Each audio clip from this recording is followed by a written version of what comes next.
नमस्कार, मैं हूं अमित कुमार। आज देश में भ्रष्टाचार की बाढ़ सी आ गई है।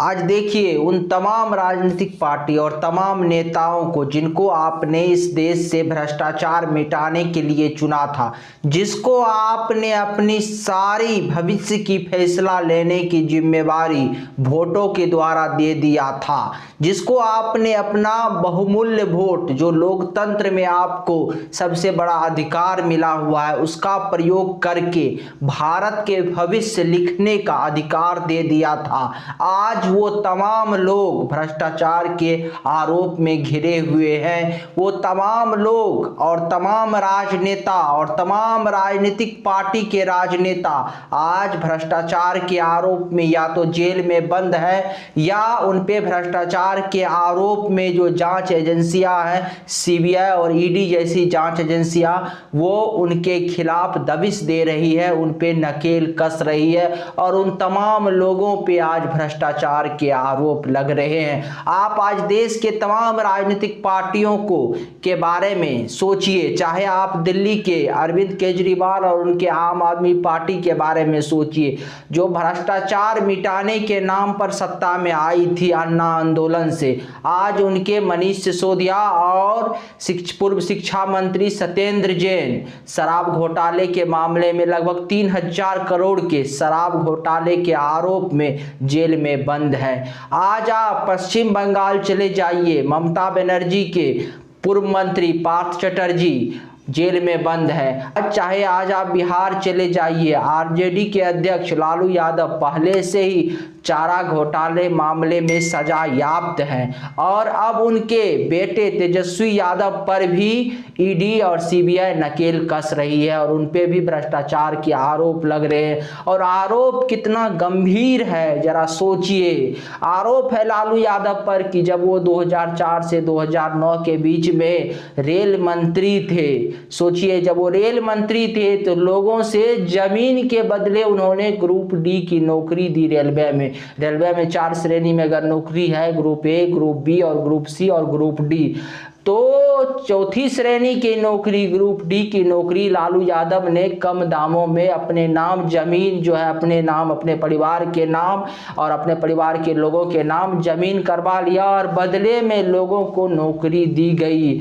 और सोचिए लालू यादव कहां से आए थे राजनीति में, एक साधारण परिवार से, गरीबों के मसीहा बन के लालू यादव राजनीति में आए थे। और आज लालू यादव चारा घोटाला में उनके ऊपर मुकदमा चल रहा है, सजा मिल चुकी है उनको और अब एक और घोटाला में उनका नाम आ रहा है और वर्तमान बिहार के उप मुख्यमंत्री तेजस्वी यादव और उनके पुत्र पर भी इसी घोटाला का आरोप लग रहा है और इसी घोटाला में उनको आय से अधिक संपत्ति मामले में ईडी और सीबीआई पूछताछ कर रही है। आरोप है उन पे कि उनके पास अवैध तरीके से लगभग 600 करोड़ रुपया की संपत्ति है। इन तमाम चीजों को देखिए, अब देश की कौन सी राजनीतिक पार्टी बच गई है जिन पे भ्रष्टाचार के आज आरोप नहीं लग रहा है।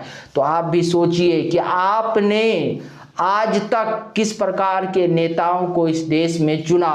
आपने ऐसे नेताओं को चुना जो आज भ्रष्टाचार के आरोप में जेल में बंद है या उन पे लाखों करोड़ों का भ्रष्टाचार के आरोप लग रहे हैं। और आप जब वोट देने का समय आया, जब आपको अपने भविष्य का, मैं अपने भविष्य का कह रहा हूं क्योंकि जब आप वोट देते हैं किसी राजनेता को तो उससे अपने भविष्य में बेहतर, राष्ट्र के भविष्य को वो बेहतर बना सके और समाज के भविष्य को ये बेहतर बना सके, इसकी जिम्मेवारी देते हैं। और आप इस राष्ट्र, इस देश, इस समाज का हिस्सा, इसीलिए आपने अपने भविष्य को चुना और आपने अपने भविष्य के रूप में किस प्रकार के नेता को चुना जो भ्रष्टाचार के आरोप में घिरे हुए हैं या भ्रष्टाचार के आरोप में जेल में बंद हैं।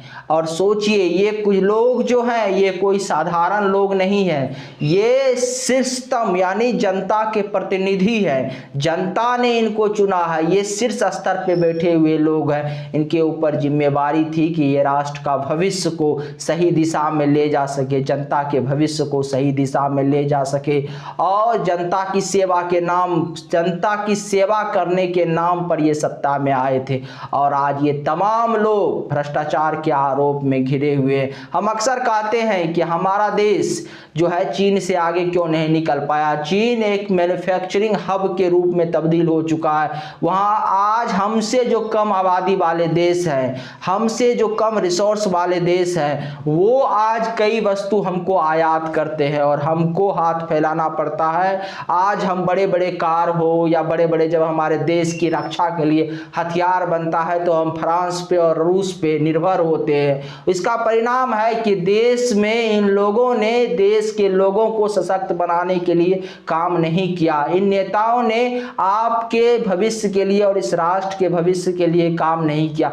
इन्होंने अपने बच्चों के भविष्य संवारने के लिए काम किया, इन्होंने अपने भविष्य संवारने के लिए काम किया और देश के भविष्य को अंधकार में डाल दिया। लेकिन आश्चर्य तो तब होता है जब ऐसे नेता के समर्थक में आज भी समर्थन में लोग खड़े हो जाते हैं। आश्चर्य तब होता है जब सीबीआई और ईडी जैसे जांच एजेंसियों पर तो प्रश्न खड़ा किए जाते हैं कि जांच एजेंसियां कठपुतली के तरह काम कर रही है, जांच एजेंसियां द्वेष के भावना से इन नेताओं पर कार्रवाई कर रही है। लेकिन इन नेता से वो लोग ये सवाल नहीं पूछते कि आप पे इतने करोड़ रुपये के घोटाला का आरोप लग रहा है, आप इसीलिए राजनीति में आए थे। और आश्चर्य की बात होता है जब सीबीआई और ईडी जैसे बड़े जांच एजेंसियां ऐसे नेताओं पर दबिश करती है, इनके खिलाफ जांच करती है, तो ऐसे नेता इन मौकों को सहानुभूति के तौर पर प्रयोग में लाता है। जनता की सहानुभूति हासिल करने का ऐसे मौके पर प्रयोग करती है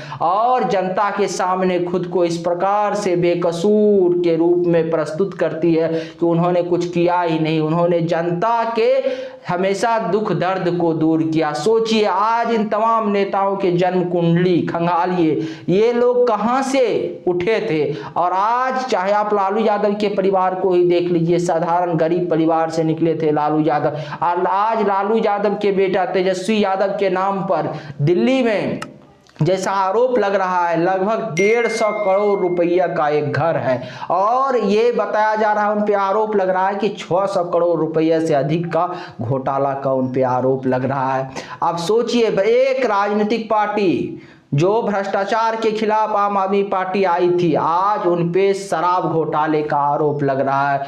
कितनी चालाकी से इस देश में ऐसे नेता जनता को गुमराह करते हैं और जनता को गुमराह करके ऐसे मौके पर जनता की सहानुभूति हासिल करने का कोशिश करते हैं और उन्हीं पैसे से अपनी पब्लिसिटी हासिल करते हैं। 24 घंटा अपनी नैरेटिव सेट करने में लगे हुए रहते हैं, अपनी बातों को लोगों के सामने सेट करने में लगे हुए रहते हैं। हमेशा आज डिजिटल माध्यम से प्रचार प्रसार के माध्यम से गलत चीजों को सही वे में प्रस्तुत कर दिया जाता है। आज पैसे के दम से ये सारा खेल होता है और आज किस प्रकार से इस प्रकार के नेता आंख मिचोली खेलते हैं जनता के सामने, ये सोचने वाली बात है। और इनमें से कुछ लोग अपने आप को भगत सिंह के अनुयायी कहते हैं, कुछ लोग इनमें से संविधान निर्माता डॉक्टर भीमराव अंबेडकर के अनुयायी कहते हैं, इनमें से कुछ लोग अपने आप को गांधी जी के अनुयायी कहते हैं। सोचिए क्या भगत सिंह इस दिन के लिए, देश की आजादी के लिए लड़े थे?